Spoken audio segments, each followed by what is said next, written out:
A dirty little secret, soil degradation and reclamation.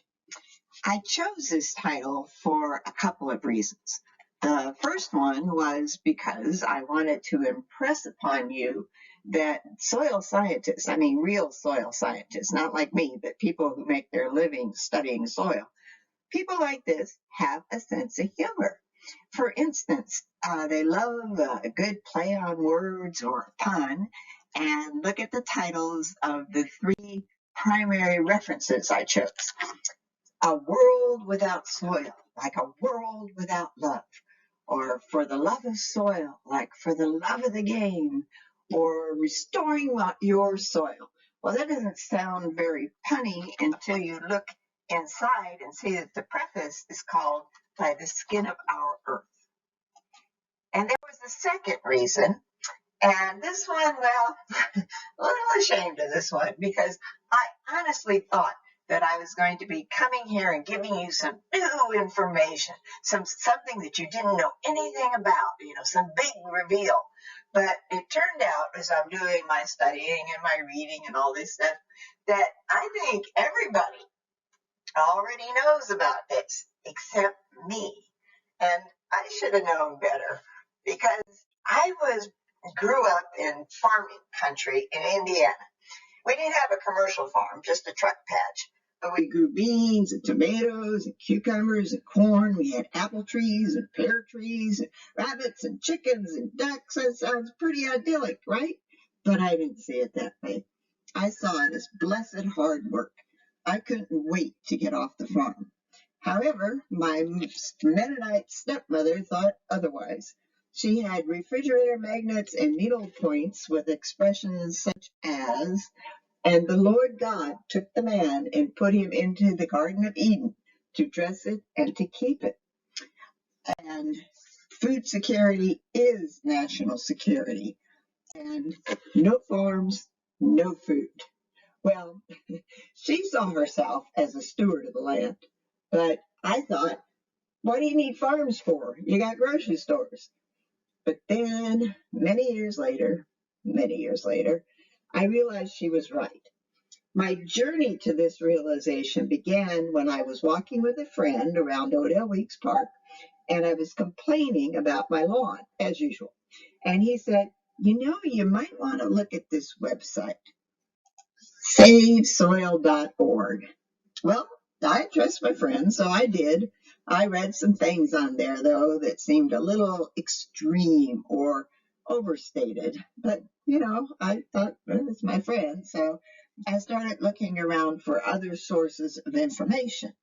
And I found headlines such as Spain chronicles spread of desertification over the decades. Spain's becoming a desert, and the nation's corn belt has lost a third of its topsoil. Now that one hit home. So I went back to the website to see what else they had to say, and I found soil is dying. But then I said, wait a minute, it's dirt. Isn't it already dead? I decided that what I needed was some books, with hardcovers and references in the back. So I got the ones like I showed you before, and the books told me I was very wrong. The soil, they said, is very much alive. You got larvae and slugs and grubs and these guys, earthworms. Now, I love these guys. They're hermaphroditic. They have the best of both worlds. More bang for the buck.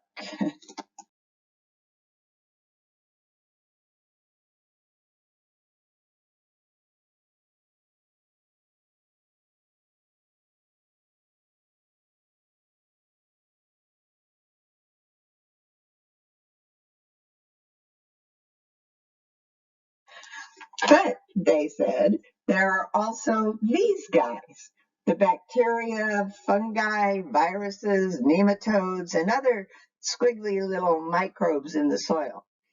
But then I thought, well, yeah, isn't that why we wash our hands, to get rid of those disgusting things? And they said, you mean like these disgusting things that you can't live without? I decided that maybe I needed to read another book. So the book I found was this one, teeming with microbes. Now, this is a very detailed discussion of microbes, and I do mean detailed, not like reading. But I love the title because it's a great pun, because there are billions of microbes in our air, our water, our soil. So we're teeming with microbes, and there's a lot more of them than there are of us. They are literally older than dirt, so we better get on their team.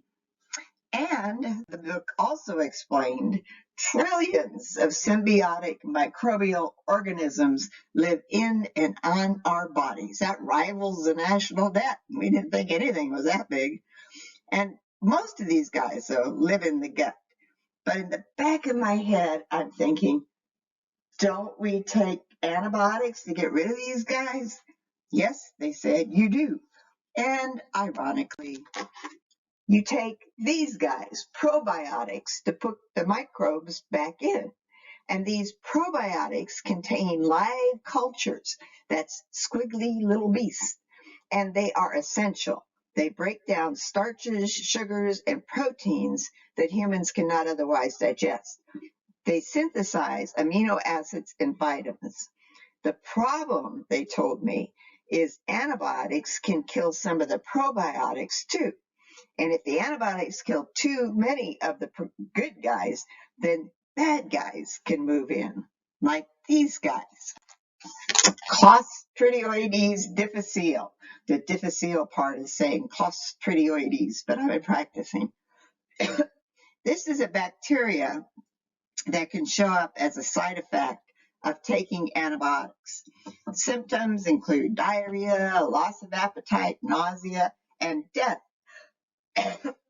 In 2017, there were 13,000 deaths in the United States, which is 0.004% of the population, so it doesn't seem like much unless you happen to be one. But then I'm thinking, yeah, this is interesting, but what's it got to do with the price of beans? I thought we were talking about soya. Well, they patiently explained, it turns out that the same type of thing can happen in our soil. Various chemical and physical processes can kill the microbes in the soil just as surely as the ones in our guts. But the soil microbes, like the ones in the gut, are also necessary. How so? I asked. Well, they said, it's a house of cards. Now, they explain this in terms of the food web, which is much more informative and more technically correct. But back in my day, they taught the food pyramid. So I'm going to use the food pyramid because you go with what you know, right?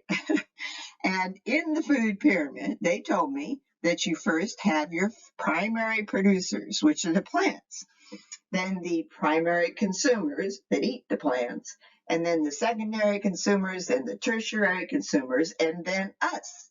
And we consume everything.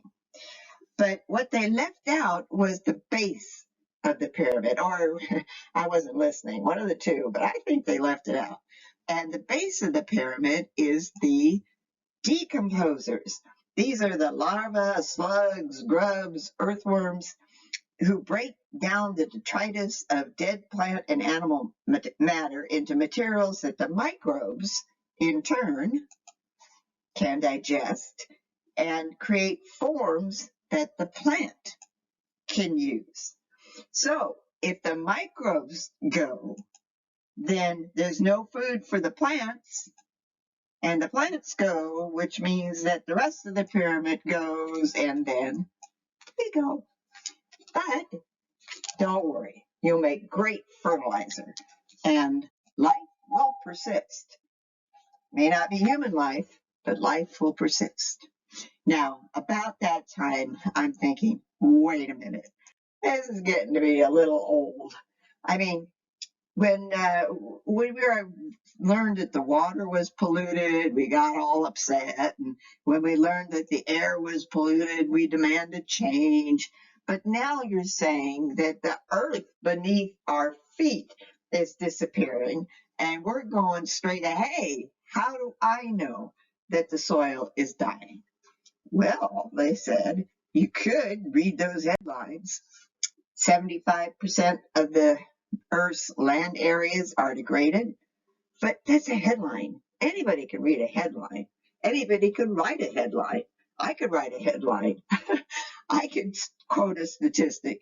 That doesn't make it true. So the book said, well, okay, well then how about this? How about looking around? Do you have patches like this in your yard? I said, well, yes, I do. And the book said, well, that's dead and dying soil. I said, how do you know? They said, well, first of all, nothing grows there, right? Yeah, right. Second of all, healthy soil looks like this. Healthy soil is a mixture of ground up rocks and humic substances. That's the black, sticky stuff, the living stuff, the organic stuff that holds the soil together. If you lose the humic substances, you have sand. So we tried that. We went to the fish store and got a fish net, and we put in a handful of healthy soil and shook it, and sure enough, here came out all this sand. So yeah, without the humic substances, you have sand. So if you want rich soil, they said, you've got to keep your sense of humus. I said, okay. So I got to thinking, I didn't think that the fishnet thing was going to work as well as it did. So I thought, well, I bet there's other things I should try for myself too. And we're staying in an apartment right now, so we don't own any land. So I asked the landowner if I could use this plot to try a little soil restoration for myself. And she said, why, sure. So I said, okay, then this ought to be easy.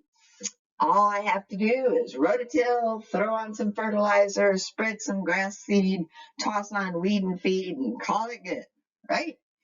Oh, no, Joe, they said. If you want to restore the soil, no tilling. No tilling? Why? Well, they said there are a couple of reasons. To give me the first reason, they had to take me all the way back to middle school to tell me again about photosynthesis. Well, I know about photosynthesis, you know about photosynthesis, but they did teach me a few new things.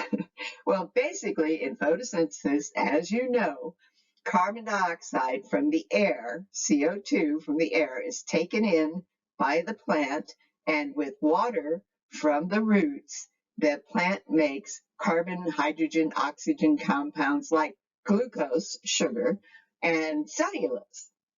And these the plant needs for its leaves and branches and roots. As a byproduct, the plant gives off oxygen, O2, which is great because we like to breathe oxygen.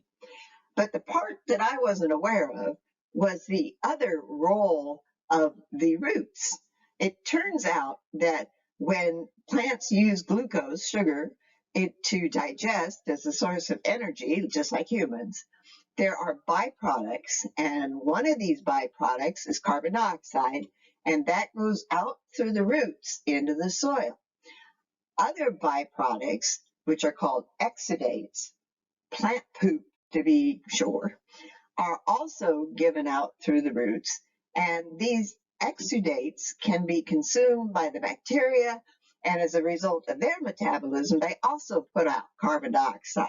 So what they're saying is that there's always some carbon dioxide in the soil being given off by the soil, but if you till the soil, if you break the surface and churn it all up, you're going to get out a lot more carbon dioxide. And we know this is bad because it contributes to global, I said, whoa, right there. I know perfectly sane, educated, intelligent farmers who say, yes, there seems to be a warming trend, but this could be a natural cycle. And they've seen natural cycles before. And warmer, wetter growing season isn't exactly bad news. So why should they stop tilling? Well, they said, okay, but here's your second reason. And it has to do with soil structure. So soil has a structure. I didn't really understand this, but they told me. First, there's topsoil, and underneath that, you have humus and sand, which is the stuff we shook out in the net that we were telling you about. And under that, you have sand, silt, and clay. Now, that's called the compacted layer because it's got all this other stuff on top of it pushing down, so it's compacted. And under that, you have parent rock, and under that, you have bedrock. So the problem is when you till, some of the topsoil can go under and some of the compacted layer can come up. But the compacted layer doesn't absorb water as well as topsoil. So water can accumulate and run off, and we can end up with water erosion. Enough runoff, and you have these ephemeral gullies that form. And these can carry water to streams, which can carry it to rivers, and rivers can take it to an ocean, and then that's it. You never see it again. So, well, I said, that's right. That looks like it would be a real problem. But frankly, I haven't even seen this with my own eyes. So they said, okay, well, see what you can come up with next time. Look around. So I did. I looked around, and my friend was with me this time. My other friend was with me this time. We're walking around Odell Weeks Park, and it was right after they had a big rain at the end of May. I don't know if you remember, it was heavy, heavy rains. And so we were walking around after these rains, and we saw they had put in a drain for the excess water to drain off. And it was pretty clear that the soil had been going down the drain too. So, and leaving behind sand. So I'm thinking, well, maybe you've got something here. Okay, no tilling. So how do I get the seed in the ground? The book said, well, soil is only in the first 6 inches or so, and so any groove will accept a seed, the topsoil. So what you need to do is just rake lightly. So I did. But while I'm raking, I'm thinking, wait a minute. I don't remember a lot of farmers out there on their hundreds of acre farms blissfully raking lightly. So how do farmers get seed in the ground without tilling? And I'm serious. I was looking through these books, turning pages to find out, how do farmers get seeds in the ground? Because everybody in Indiana tilled, right? So what would they do? Well, the book said, Mother Nature knows, but she's not tilling. It turned out, they said, that the secret was drilling, not tilling. They have equipment and machineries nowadays that can poke holes in the ground and drop in the seed, which we used to do in growing potatoes. We would take a potato and cut out the eye and poke a hole in the ground and drop in the eye, and we'd get a potato plant. So I said, okay, well, it looks like there is a possible way for farmers to do it, so what's next? Well, I guess I sprinkle on a bag of fertilizer. Wrong again, Robin, they said. I said, what's wrong with fertilizer? It works. Exactly. And that's the problem. Some of you, I know, remember the Green Revolution. I know I did. It was very exciting times. It was the late 60s and early 70s where they had revolutionary technologies such as selective plant breeding, chemical fertilizers, herbicides, pesticides, irrigation, and mechanization of agriculture, like the airplane there. And that contributed to worldwide reduction of poverty, reduction of hunger, reduction of infant mortality, reduction of the land needed for agriculture. Norman Borlaug, the father of the Green Revolution, received the Nobel Peace Prize in 1970. But unfortunately, the book said, there is still no free lunch, and the Green Revolution has come back to bite us. Let me explain what I learned. First of all, take nitrogen. Everyone knows that plants need nitrogen. They use it to make proteins and other compounds. But sometimes it takes a little doing to get it. See, normal air has got plenty of nitrogen. It's like 78% nitrogen by mass. So there's lots and lots of nitrogen, but this nitrogen is in the form of N2. That's 2 nitrogen atoms bonded together by 3 bonds. So it's not very reactive, and so it's useless for plants. Like, if you go to the hospital and you see off in the corner some oxygen plant or oxygen tanks, and there's a big sign that says no smoking. Well, that's because oxygen is reactive, and if you have a spark hit oxygen, it can be explosively reactive. But over in some other corner, if you have tanks of nitrogen, there's no worries because the smoking is worse for you than the spark hitting the nitrogen. It's just unreactive.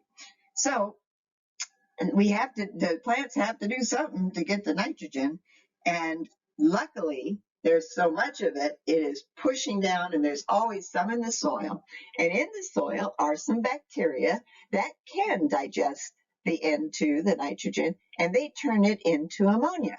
Well, the plants like ammonia, so they go, hooray, that's good. And then there's other microbes that say, yeah, we like ammonia too. So they eat it, and they turn it into nitrites, which are NO2 minus. Now, that's a perfectly good source of nitrogen. So the bugs say, okay, we can eat that. The plant says, yeah, I can eat that and give me nitrogen. So all is well. And the bugs that eat the nitrates turn them into nitrates. Well, the plants really love nitrates. It makes them big and strong. So commercial fertilizers usually contain a lot of nitrate salts, concentrated nitrate salts. And while concentrated nitrate fertilizer does feed the plant, it kills some of the microbes. So that's like cutting off your supply chain. So the next season, there aren't enough microbes to supply the same amount of nitrates to the plant. So you have to add more fertilizer. Well, that just kills more microbes. So that means the next season you got to add even more fertilizer, and on it goes. So this keeps killing microbes, and over fertilizing can happen, which can create a new situation. Over fertilizing can cause nutrient pollution. And again, I don't know if you guys know about this, but my generation, we knew about this. Excess nitrates can run off into rivers and create growth in the water plants and along the river banks, and can clog up waterways. Algae blooms from excess fertilizer, have been known to interrupt shipping. Remember when we had to quit using detergents with phosphates?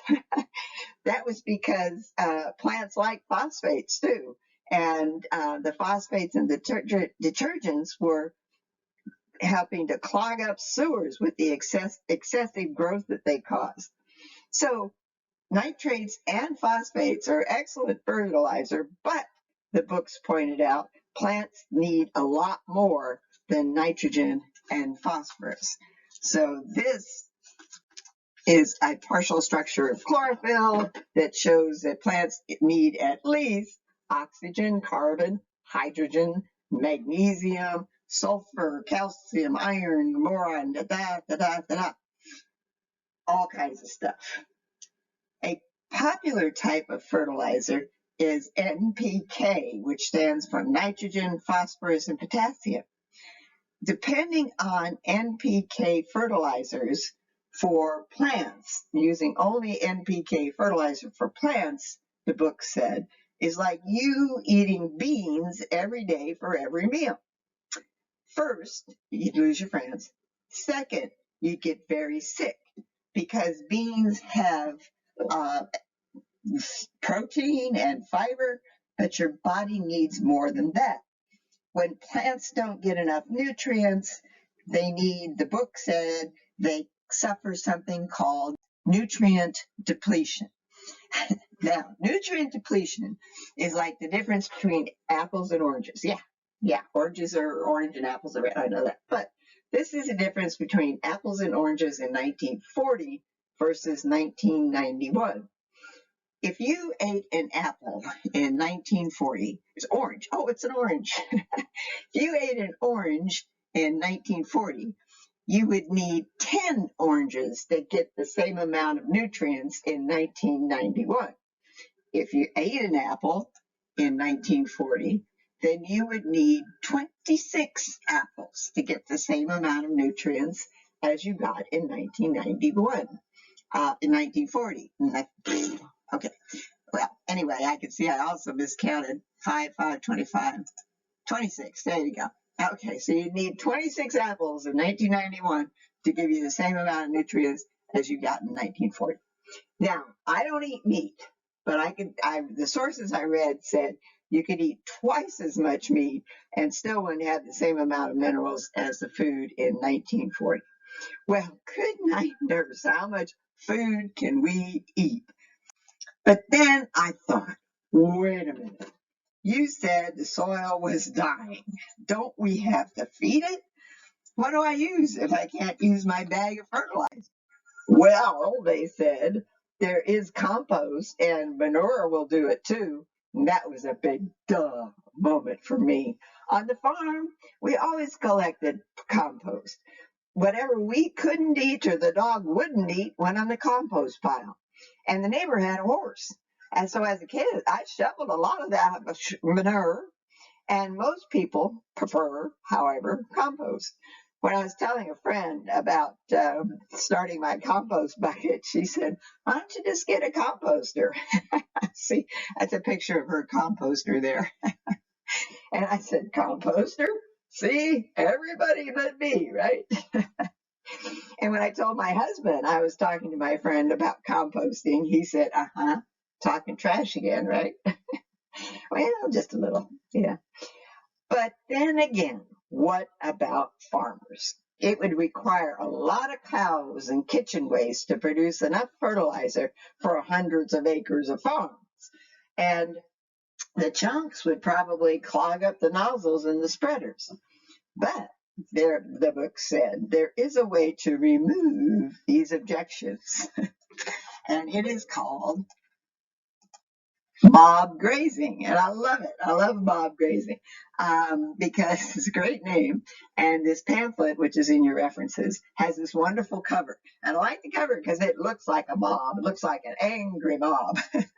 However, the principle behind mob grazing is you get a whole bunch of animals in one area and allow them to pack them closely so that they eat and poop in the same area. Then you move the cows somewhere else, or the animals, whatever they might be, somewhere else, and you go back and you have a nice fertilized field all ready to go. So, okay, I said, I guess there is a way that the farmers can do it. So, all right. So I add compost and then I throw on the grass seed. Oh no, they said, not so hot, not so fast, Flash. No one has to seed the rainforest. I thought, what? Then I think I realized what they were talking about. We got out of the apartment, we bought another house, and this is the house we now have. And in the backyard, I have woods behind the fence, on the side and on the other side. So woods all over. And the backyard grows on its own. No water, no fertilizer. In fact, sometimes I have to fight it back. But I struggle to grow a lawn every year. So what's the difference? The difference, they said, is between polyculture and monoculture. In a polyculture, such as the forest out there, nutrients needed by one type plant are provided by another and vice versa. Shade needed by one is provided by another. Diseases can be stopped from spreading by the distance between vulnerable plants. And we all know about distancing, right? It works. In a monoculture, such as my lawn, if one plant gets a bug, they all get it. If it's a disease, it spreads easily from plant to plant. And they compete for nutrients. It's not a self-sustaining system like the forest. So I said, that's interesting, but what do I use to seed my lawn? They said, use a mixture. that has been selected to complement each other. For instance, this is grass seed and clover. Clover, they told me, is a legume, which I kind of knew anyway, but not this well. And a legume is a plant with nodules in its root that harbor nitrate-creating microbes. So it's sort of like a self-fertilizer for the mix. But then again, I said, okay, that's great for me, but what about the farmers? What are they supposed to do? Throw their seeds in the forest and then go back and pick them? How? By hand? No. Been there, done that, don't want to do it again.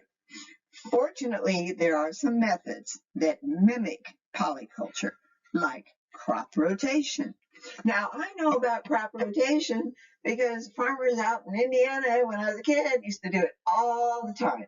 They'd rotate crop and corn and soybeans because corn is nutrient needy and soybeans are legumes and they can replenish the soil. So one season they'd have corn, the next season they'd have crops. But I said, you know what? I know about a lot of these farms, and they are single crop farms now. There's a lot of economic pressures for switching to single crop farming. And if you're doing single crop farming, you can't do crop rotation because they grow the same crop every season. So what can a single crop farmer do? Well, there is companion cropping, which is mixing species. So you can have corn, which is high, and in between the rows, you can plant some other crop or just ground cover that keeps the nutrients in the soil. But that wouldn't work for everybody. Pretty hard to harvest a crop of wheat if it's mixed in with a bunch of other grasses.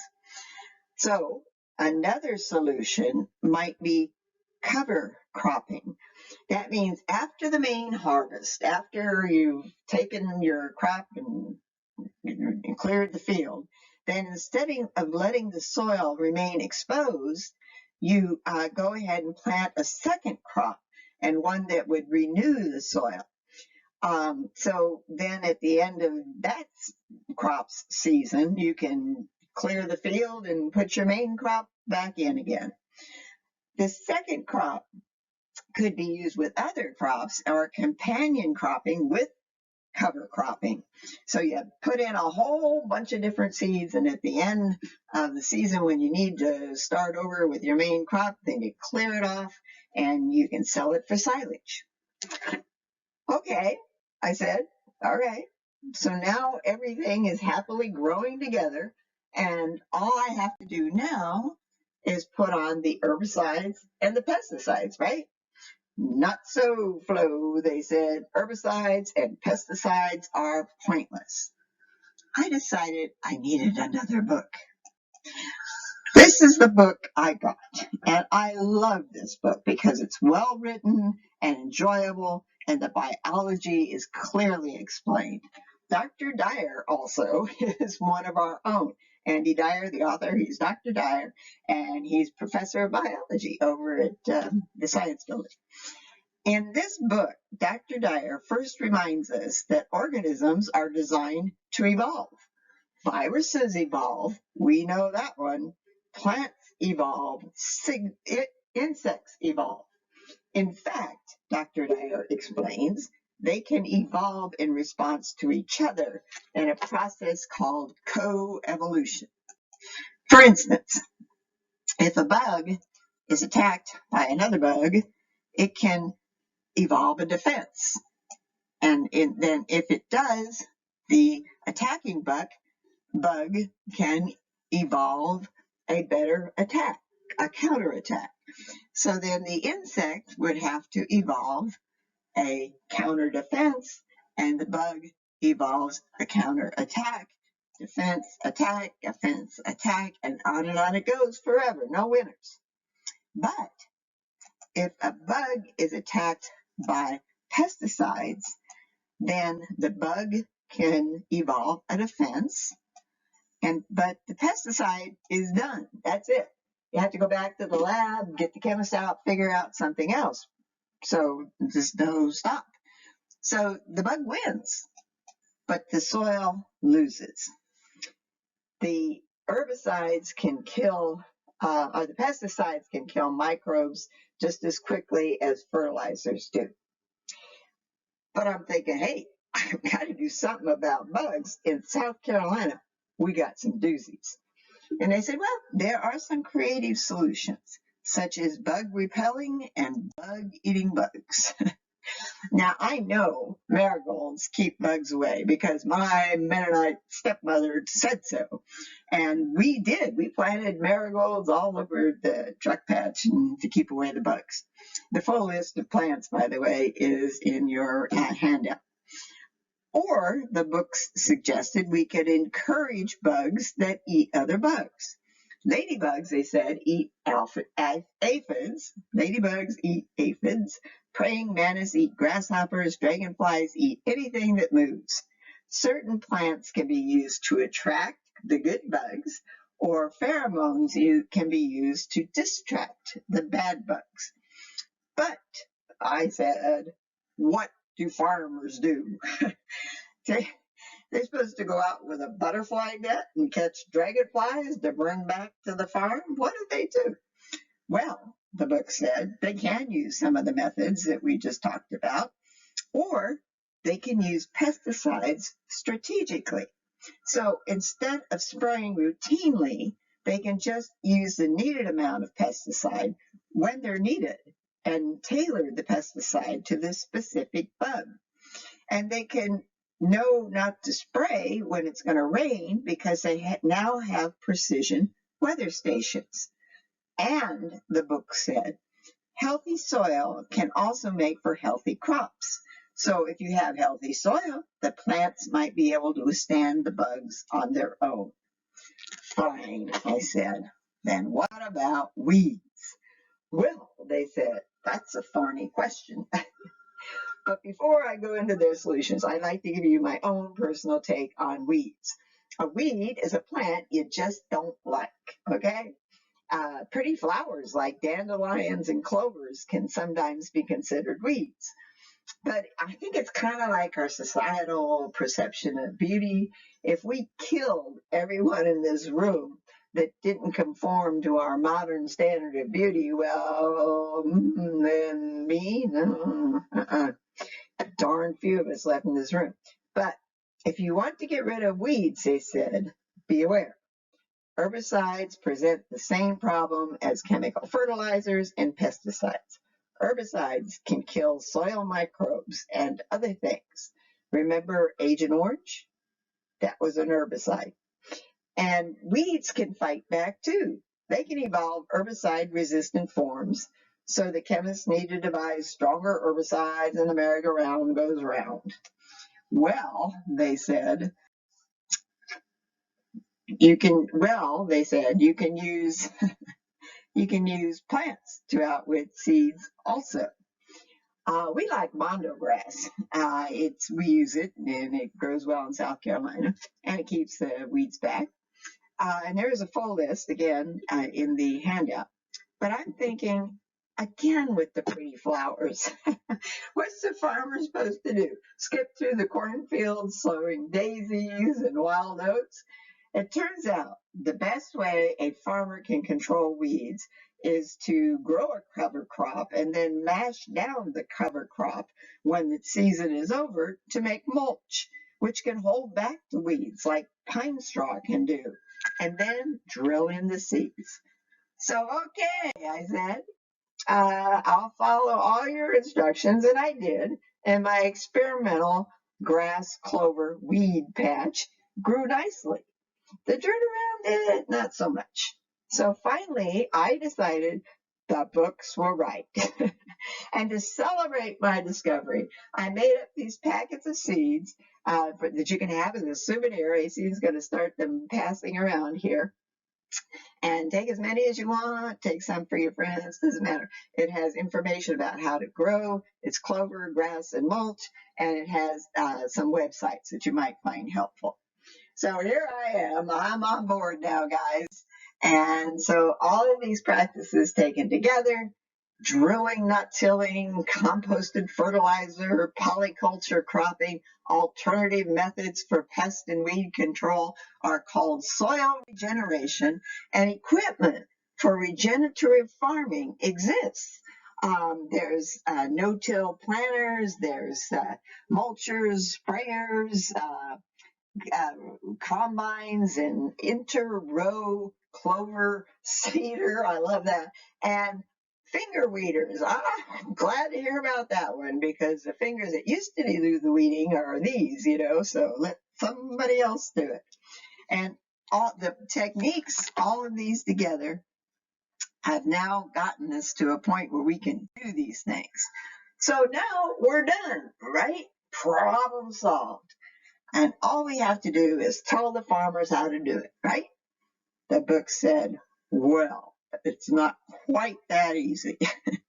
First, you'd have to tell them to ask their spouses to take a second job or two, tell their kids to come home for college for just a couple of years, take out another mortgage, use all their savings, sell their equipment to buy new equipment, training, and supplies. But after a couple of transition seasons, damn, they should be good to go. And oh, by the way, remind them that it's all their fault to begin with. Headlines like these make me cringe. Farmers farm for the love of farming. Follow a farmer around for one day and you'll know they're not doing it for shoots and giggles. Farmers don't want to lose their soil any more than we want to lose our jobs and pensions. Farmers don't need criticism, the book said. They need support. If they go under and we end up having to depend on imported food, that just can't be good. And the books ask, who would we import it from? Farmers all over the world are facing the same problem. Historically, the book said, when a soil became depleted, people moved to greener pastures. But there are no more greener pastures. If the trend continues, they said, there'll be starvation, disease, and mass migrations. And we're all feeling the pressure at our borders, right? But that's when I started to pull back again. I said, hold on. You can't see into the future. No, they said, but we can see into the past. Dust Bowl. All right. I know you all know. I know all about the Dust Bowl, right? Well, I did learn a few things. There was, as we all know, disease, starvation, and mass migration. Mass migration, starvation, and mass migration. There you go. 2.5 people moved out of the Plains state, and around 200,000 of these went to California. When they reached the border, they did not receive a warm welcome. Imagine that. So what happened? What caused all this mess? Well, original explorers thought the Midwest plains couldn't be farmed, too dry. But starting in 1862, federal government began a land giveaway to get settlement in the area, and waves of people swept into what was called the Great American Desert because of the belief, they thought, that rain would follow the plow. And sure enough, they had a couple of unusually wet seasons, so the prognosis was good. They tried cattle farming, but it was difficult because of the harsh winters. So they put the land to the plow.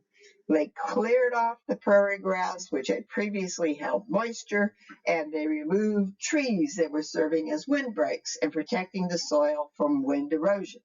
Bigger and more powerful tractors exposed the soil to sun and heat, and they planted single crops that seemed to do well, wheat and corn. Yet all was well until the 1930s when a drought hit. The tilled soil turned to dust, and without the prairie grass and trees, the winds blew the dust in huge dust storms. And those are huge dust storms. You look, there's a little cabin, look at the size of that storm, pretty big. Farms were destroyed, livelihoods gone, and people were driven from their homes. Luckily, it was the Depression. So, as part of the New Deal, the federal government created the Civilian Conservation Corps and killed two birds with one stone. It created jobs for unemployed men and set them to work restoring the soil. They planted millions of trees from Texas to Canada to help hold the soil in place, and farmers were given information about soil conservation techniques. They had reduced the amount of blowing soil 65% by the time the rain returned in 1939 and the drought ended. And we all know that today Kansas has millions of acres of productive farmland, which is why the scientists have a sense of humor. They know the rest of the story. Joe Handelsman, author of A World Without Soil, said it's actually one of the most solvable problems we face today. But then I'm thinking again, that's bad news when I do it, but it just keeps happening. I'm thinking, if we know how to fix it, why is the soil still dying? Do the lessons from Kansas get left in the dust? No, they said what happened was a new social phenomenon. Instead of moving into the desert, people began moving into the suburbs. Levitt and Sons bought potato and onion farms in Long Island in 1947 and built Levittown. See that sign says Levittown up there. First uniform suburb community in the U.S. The suburbs came to signify progress and prosperity. You will still hear people say, and all of this just used to be farmland. Suburbs were the American dream, but farmers' nightmare. As more farmland was purchased for suburbs, it forced farms into a smaller area, and it was the baby boom.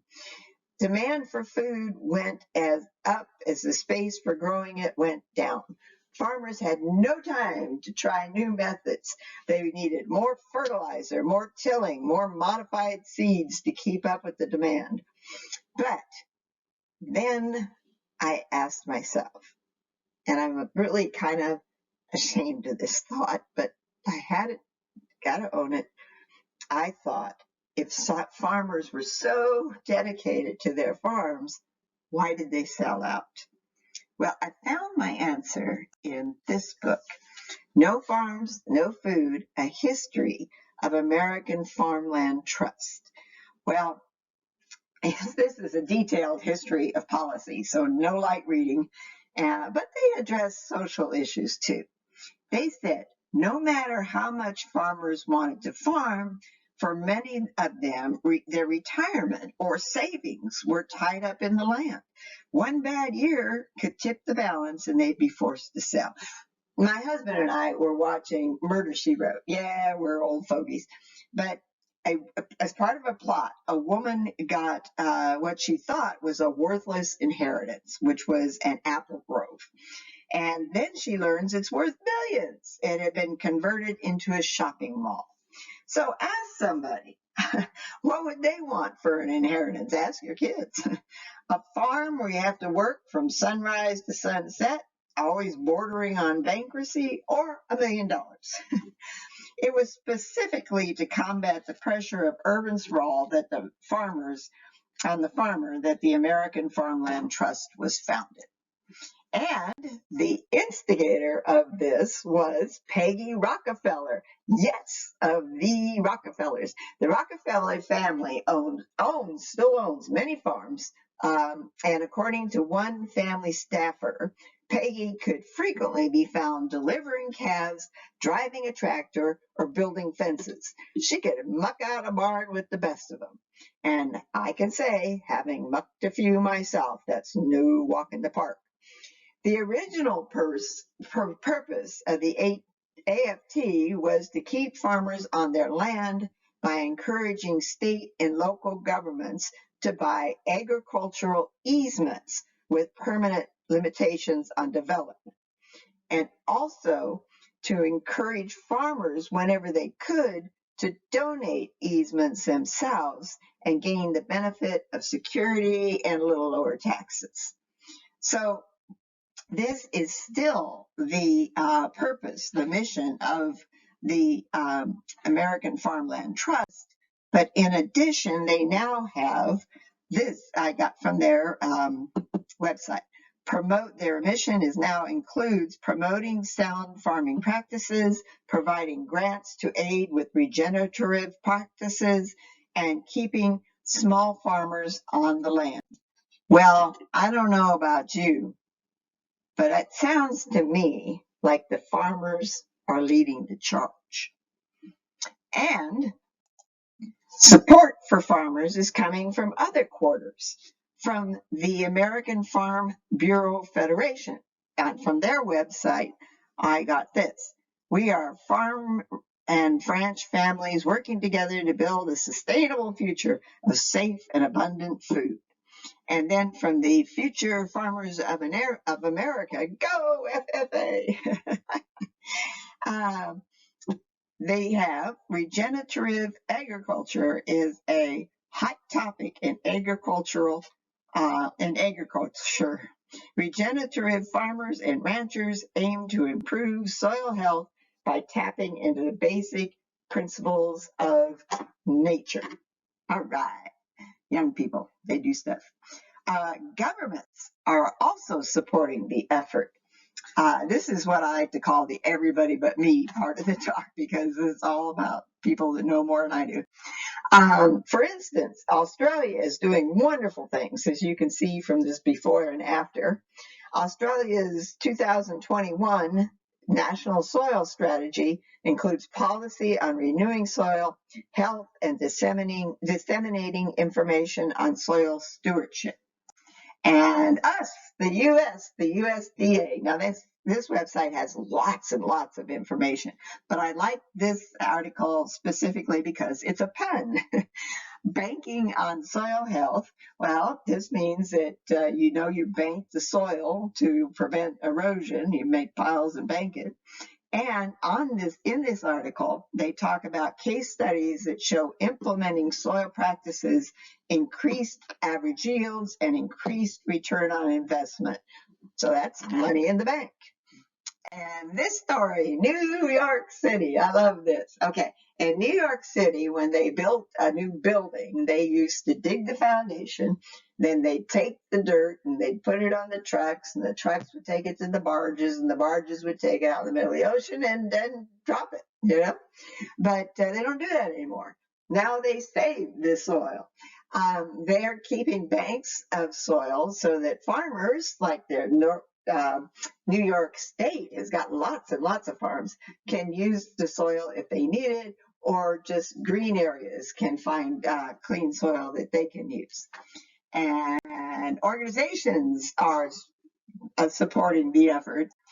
This is a bucket. I saw when I went up to visit my son in Chicago, I saw this bucket and I pointed at him and I said, "What's that?" And he said, "Oh, that's our compost bucket."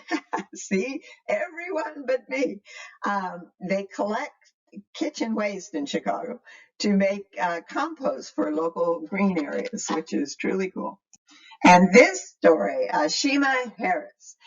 Shima Harris lives in the Pink Houses neighborhood of New York City, known for their rundown housing and low-income residents. Her father had a heart attack, and she said, "Oh no, this is not going to work. So we're going to get healthy, and we're going to start having a healthy diet and eating healthy food." So she went to the grocery store to buy some healthy food and found out how much healthy food costs. So she came back and she said, "Okay, I'm going to do this myself." So she built a garden on the rooftop. Wasn't being used for anything else, and started rooftop gardening.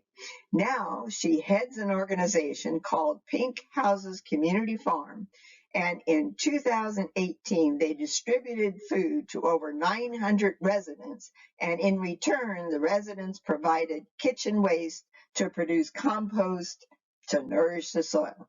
It is caught on, and urban farms are sprouting up all over. And they said, "You can help too. Let's make this a grassroots effort." So they said, you could start with your own backyard. Why should farmers go through the expense and uncertainty of switching to no-till and chemical-free farms if chemicals are used routinely by HOAs, on highways, on golf courses, and in front yards everywhere? This is nontoxicneighborhood.org, and they give information about how to transition to organic and regenerative management. And you can become an advocate. There's plenty of opportunities listed on the website here. And speaking of advocates, Jaji Vasudev, otherwise known as Sadhguru, is an internationally known soil advocate. Spoke at the UN, many interviews and podcasts and all this stuff. On the past Earth Day, he started a speaking tour of Europe at 65 years old on a motorcycle. Now that's an advocate. There are many wonderful stories about his elegant defenses of the soil, and I'd like to repeat a couple here, okay? The first one is a story, all right? A delegation of citizens go to God and say, God, we don't need you anymore. And God said, why? And they said, we can now create life on our own. And God said, oh my, that's certainly wonderful. Can you show me? So they took some soil and shaped it into the form of a baby and added some chemicals and hooked it up to wires and placed it in a machine. In a matter of seconds, it produced a chubby, smiling baby.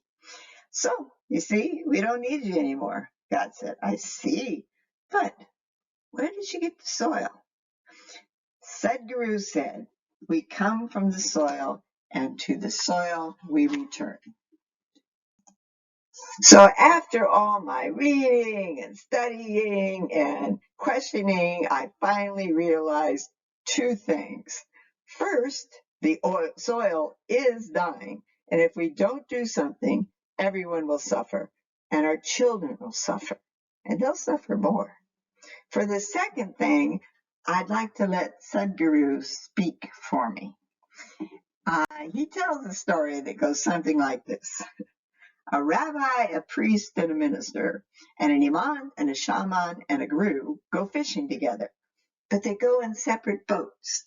And they're all sitting there quietly fishing away when suddenly a huge storm arises and sheets of rain pellet the boats, and a terrible wind tosses them and drives them towards the rocks, and they're all struggling to steer clear of the rocks when suddenly they see a cave and fight to bring their boats to safety. And when the last boat finally enters the shelter, a huge lightning bolt strikes, and thunder booms, roar, and a huge voice fills the cave.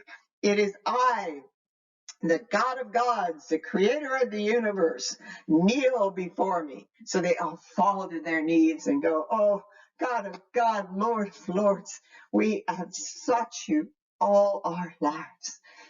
We want to appeal to you through passionate entreaties and fasting and prayers. But tell us why now do you finally appear before us? Well, the voice says, now that I've got you all together, see, this isn't going to work unless we all work together with love and compassion. We could blame the farmers or the environmentalists or the green revolution or the urban sprawl or the first person to pick up a stick, poke a hole in the ground, and drop in a seed. Or we could just quit with all the blame. Bees cooperate, elephants cooperate, dolphins cooperate, even ants cooperate. Surely our exalted species can cooperate. We all want the same thing, to protect our land, our soil, our planet, our earth. It's not a matter of policy or philosophy or place of birth. It's in our hands. Thank you.